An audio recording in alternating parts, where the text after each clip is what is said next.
My whole life changed in one moment. If you've never heard of twin flames, it is a supposed phenomenon in which those who claim to experience believe that their individual soul incarnated as two bodies. Though there are varying theories about the dynamic and how twin flames encounter one another, one thing is for certain. We are awakening. In this series, I'll discuss different perspectives about the shared soul and supporting topics. I hope you'll join me for exploring infinite possibility.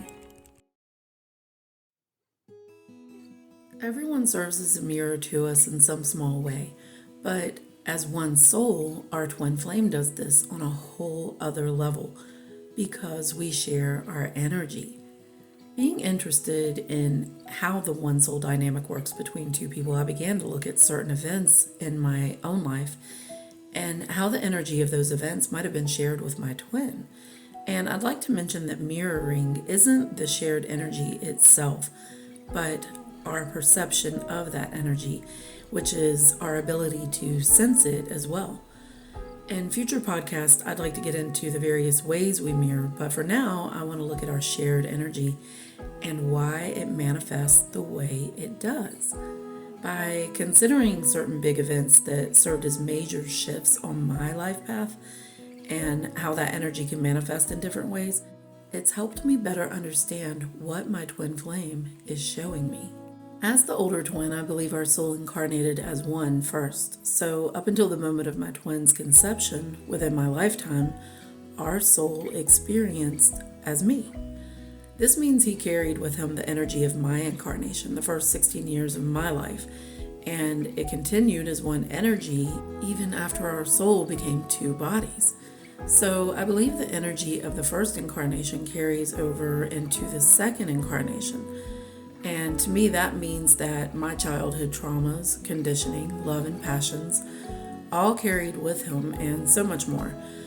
Now, because the soul incarnates as the oblivious soul, he may not consciously be aware of any of this, but as the second incarnation, they likely have an unexplainable knowing of their twin's life, and I believe the younger twin experiences more dreams possibly, and probably a lot of subconscious behaviors as a result of this. So I was led to look at this conception energy, which happened around one of my biggest life-changing moments. I grew up in a very controlling home where certain rigid beliefs and practices were enforced, but the heavy traumas were from physical and verbal abuse. And though I felt I'd already forgiven and rebuilt those relationships when I met my twin, I still carried the wounds and traumas with me without even realizing just how deeply I'd buried certain things and how they affected my way of being.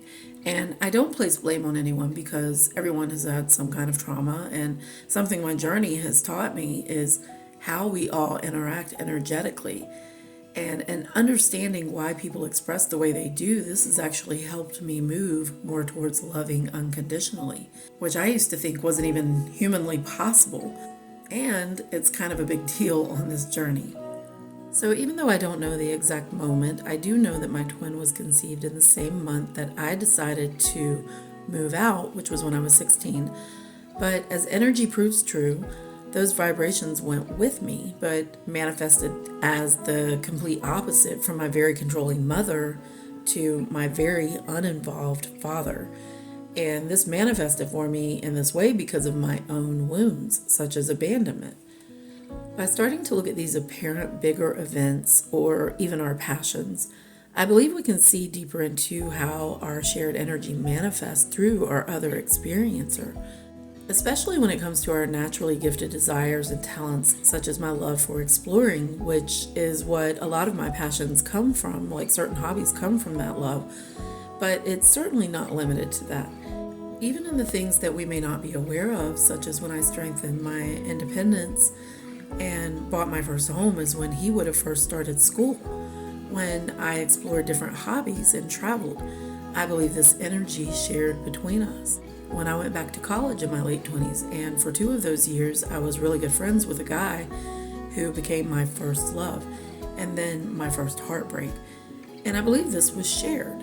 When I dated, and after many failed relationships, I got involved with someone who wasn't available, convincing myself that I wouldn't be disappointed because I would know what to expect, which was part of abandoning myself. And it was this abandonment energy that was shared.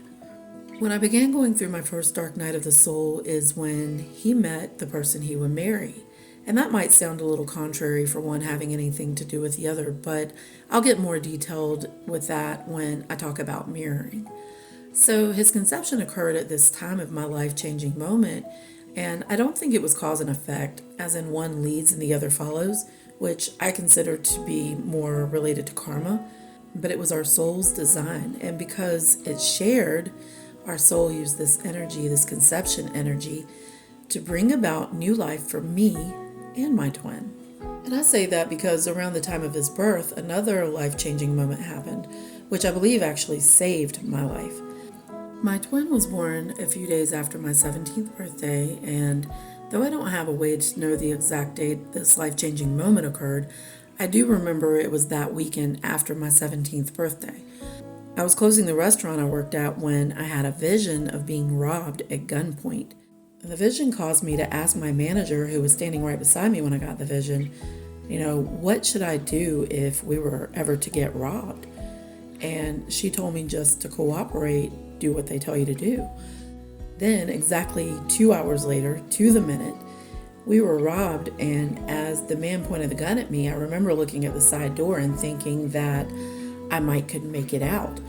But because my vision prepared me, I cooperated. And to this day, I believe that vision saved my life because my coworker was able to identify him, and we later found out that he killed someone in another robbery. Much of this that I've realized for myself wasn't a mirror to me in the moment, but I could have felt it energetically, and it could have acted as a mirror that way. But I believe this is how our shared energy manifests, and it's later when we meet our twin that through our perception as twin flames, as one soul, we feel and see how every part of our existence is shared.